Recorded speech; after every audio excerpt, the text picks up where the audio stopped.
Monsieur le préfet, mesdames et messieurs les élus, chers collègues, chers amis, quel plaisir de vous retrouver si nombreux dans ce magnifique théâtre de Bourg-en-Bresse. J'ajouterai ce magnifique décor. Une fois encore, notre Assemblée générale du BTP attire les foules, et c'est un très bon signe. C'est un très bon signe pour notre secteur d'activité qui, je le rappelle, représente dans l'Ain plus de 2 milliards de chiffre d'affaires générés par 13 000 salariés. Avec une progression de 2% de l'activité bâtiment et de 9% de l'activité travaux publics, l'année 2018 a été globalement conforme à nos prévisions. Malheureusement, et comme nous l'avions anticipé, le marché du logement a subi un véritable coup d'arrêt en fin d'année avec des choix politiques pour le moins contre-productifs. Baisse des APL, réduction du loyer de solidarité, hausse à 10% de la TVA applicable au locatif social, suppression de l'APL accession, suppression du dispositif Pinel et bientôt du prêt à taux zéro sur une grande partie de notre territoire, et notamment le nôtre sur Bourg-en-Bresse et dans l'Ain, suppression de certains équipements du champ du CITE, et pour finir, une mise en place de l'impôt sur la fortune immobilière qui se substitue à l'ISF et réoriente inévitablement l'épargne vers les marchés financiers. Imaginer que l'investissement immobilier ne génère que de la rente qu'il convient de surtaxer est une grossière erreur que nos pouvoirs publics se doivent de corriger. Avec 1,5 emplois créés pour un logement construit et 74 milliards de prélèvements fiscaux pour 41 milliards de dépenses publiques, le secteur du logement n'est pas un frein pour notre économie, mais un moteur. Autre sujet d'inquiétude. Depuis la reprise du BTP, amorcée en 2017, les prix de nos marchés restent très bas, alors que les salaires et le prix des matières premières s'envolent. Cet effet ciseau fragilise nos trésoreries et met certaines de nos entreprises en péril. La chute du groupe Florio, adhérent historique à BTP1 et fleuron de notre département, nous prouve une fois encore qu'une croissance sans marge n'est pas tenable.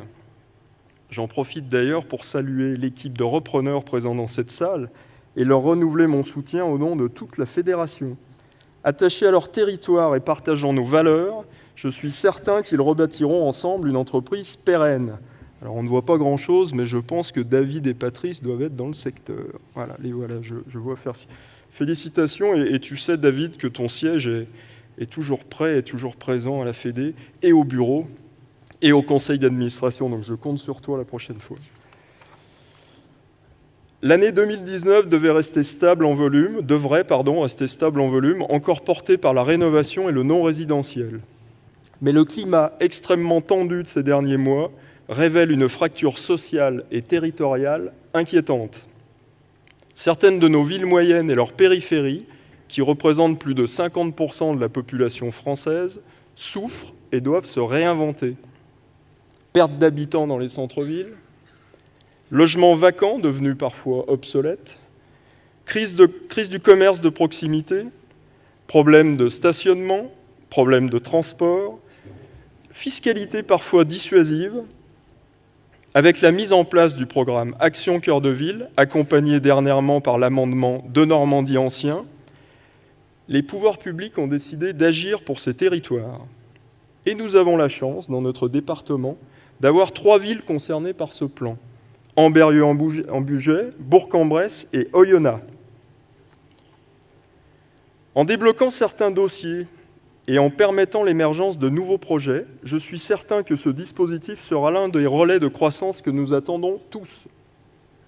Je ne doute pas que nos entreprises de bâtiment, nos entreprises de travaux publics, nos constructeurs aménageurs, nos architectes, nos bureaux d'études apporteront tous ensemble le savoir-faire indispensable à la naissance et à la réalisation de ces futurs projets.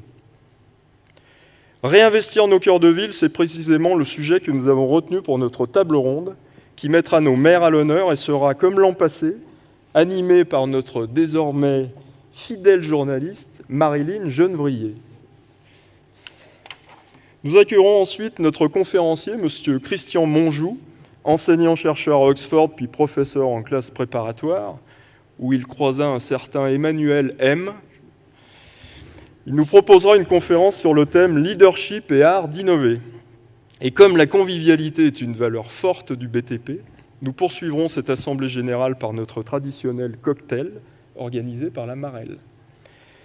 Avant de passer la parole à Marilyn, je vous demanderai donc un tonnerre d'applaudissements pour la filière construction et je terminerai une fois encore par ces 3 mots : vive le BTP.